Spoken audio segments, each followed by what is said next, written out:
Hi guys, welcome to Learning Electronics Repair, and I'm looking again at this Dynacord PAA880 amplifier. We'll call this vintage. The owner says it is 45 years old. I've just spotted, actually I was looking, there's a sticker on one of the PCBs, which is hard to get in shot for you guys, but it says 0586 on it, which makes me think this is actually almost 40 years old, but it's certainly getting on a bit. We can certainly still call this vintage. So the problem I have after repairing this amplifier, when I say repairing, I've removed the short circuit base emitter output transistor, I've replaced the fuse, and there was a burnt resistor. But it is the base resistor, so obviously that's actually not going to be used because the transistor isn't there at the moment. And this is now coming out of Protect, and this one is in Protect. Now, when the customer gave me this and I asked him what was wrong, he says one channel is in Protect, and I kind of assumed he meant that one, but you know, he didn't really say, and he didn't really say what the issue was with the other channel either. Okay, but the one that's in Protect now is this one, and this one may always have been in Protect. I mean, that one had a blown fuse, not sure. There's also some wiring around here, the mains input, that needs replacing due to a burnt up capacitor, but that's not causing the problem at the moment. So we'll just plug this back in again. We don't need the current limiter, and we'll switch it on. Okay. And you'll see that it goes ready on the mains, and this one channel on this side, which is this one, is in Protect. Okay, so that's what we actually have. So this one is in Protect. I actually proved that on the last video as well by disconnecting the power to this one, and that one still comes out of Protect. And I mentioned at the time, this demonstrates we can actually power this amplifier up with one of the output transistors missing. You can do this always, I would say, at least on these sort of Class A, B and Class G type amplifiers. As long as you're not running it at full power, you can even test it just to see if it's working, and then you can buy the replacement output devices if you know it already functions. Okay, and I said I think next we'll get the curve tracer out and compare these two amplifiers, but in actual fact there's something else I want to do first. So this one has a broken thermostat. I honestly don't know where the other wire is, and some engineer previously had shorted out this resistor here, and basically looking at the schematic, these thermostats obviously detecting temperature, and the circuit triggers a relay down here which effectively shorts out that resistor to put the fan onto full speed. So with that shorty, basically the fan is always running at full speed, and the fan does come on when I power it up. But what I'm going to do is I'm just going to swap these two amplifiers over. I don't know if the problem is on this PCB, could be, and I also don't know 100% that that is not affecting something else. So apart from the fact the relay sets the fan speed, it may be causing the Protect. So let's swap these over and let's have a look. Okay, so I've swapped the amplifiers over. I was thinking of just putting the one that was in Protect over there, and if it came out of Protect, I could say the problem was with the circuitry here. But if it was still in Protect, you think, well, you could say it's the amplifier, but there could be two faults. There could be amplifier and something on the circuitry here. So I thought the best bet was to swap it over, and then we really should see the Protect fault swap from one channel to the other. Just to be certain, because I've been altering the wiring, well, not altering, but disconnecting and reconnecting, and I've swapped the channels over. I've just put the current limiter on. So we'll power it up with the current limiter. Well, it powers up and goes dim, so it's okay, so we'll go direct to mains. And the same channel comes out of Protect. So we can say the Protect fault is on this PCB. Whichever PCB I put there comes out of Protect, okay? This may have occurred when I cleaned it, it's possible. So it may be that originally one channel was working, hard to say now. Maybe when we find what the problem is, we can figure out if it's something that I did while I was cleaning the PCB. Without studying the schematic further, and bear in mind this only shows one of the output channels, not both. Okay. I can see the protect circuit is here. We have two of them, so one there with the relay, the other one here with the relay. This appears to have two inputs here. Okay, one seems to go to one of the power rails. Positive in by the looks of it. We have this, could be the thermostat, going down into the circuit with the fan control. Okay, the other one is output from the speaker is here. Yeah, obviously that goes to the relay contacts. So the quickest way to figure out if that broken thermostat is causing the protect, well, there'll be two ways. One would be to swap them over. Okay, one would be to swap them over, but the other may be quicker way. We can have a look. These things are like a metallic strip, so they're like a contact basically, either normally open or normally closed. So the intact one, yeah, it reads like a short, and obviously the one that's broken. I honestly do not know where that other wire is. I just haven't spotted it. You'd think it was obvious, but no. So this one is obviously open because it's broken. So if I unsolder one of the connections on this one, so they both open and both protect lights come on, we know that's causing the problem. Yeah. Bit of detective work there, don't you think? So we'll unsolder one of these. Okay. Try it again.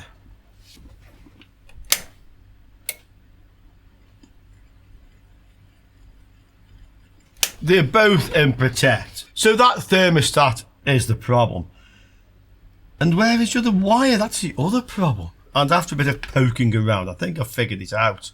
So the wires come from here, which of course is just off shot. So this connector, okay.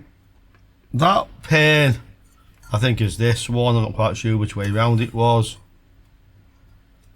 That pin, okay, so that's that thermostat. And the other pin goes to here. So that's the two wires coming up here, okay. Now, there's a bolt here with two wires on it, okay. So that's the positive voltage supply, plus 75. And that connects to this wire. Okay, so when that's closed, it's connecting the plus 75 down to the pin here. And then the other one, the broken one, it only has one wire coming from the heatsink here. Do you see it? And I think there should be two wires on there, and the other one goes back to here. And what somebody has done, and I hadn't realised again, call me stupid or something, or maybe not. Well, up to you down there. This is the other NPN heatsink, okay. We know where the mystery wire went. It went to that heatsink there. And what somebody's done, do you see here they've soldered on like a tag? This is not on the other one, only on this one. And then they've put like a little eyelet here.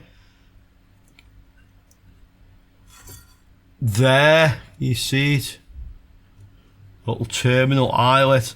And they've bolted that to the heatsink, which is where the missing wire went, and soldered it directly to this wire, which goes down there.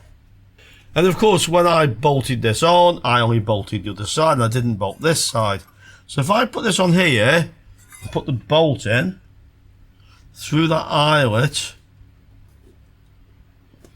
like so, that should mean that the plus 75 goes to here, And the other one, which is this one, if I solder that wire back on, it will connect to this heatsink. Okay, at the back there. That one. So let's solder this back on again. And I should see a connection. Well, actually, between the two should be connected to each other now because they both go to 75. Yeah, they are, look. And also to there. And also to there. So that's how they botched that as well. Why they then put a link on here, I'm not quite sure, but well, maybe that's previously and they just wanted the fan running all the time anyway, and then this happens. So that should come out of Protect now, I would think. As always, when I've been doing something like that, I am pretty confident I am right, but I put the current limiter back in. Okay, so what's it do? Well, I'll switch that on. Yeah, going dim, fine. Let's get the camera on for you guys. So with the current limiter off, does it come out of Protect? Yes. Haha, both channels. So I can now just stick a bit of audio in just to test this. I need to figure out what this thermostat is. I should buy one. I mean, I need to order transistors anyway, so why not replace that, you know? I know where the other wire goes to now. So let's just do a test to see if it actually works. Once again with the limiter, because I now have the speakers attached. Okay, so let's see. Right, then going dim, fine. Mains, power up without the limiter. Okay, it seems to be in normal operation mode. Let's find some music. I have some audio playing.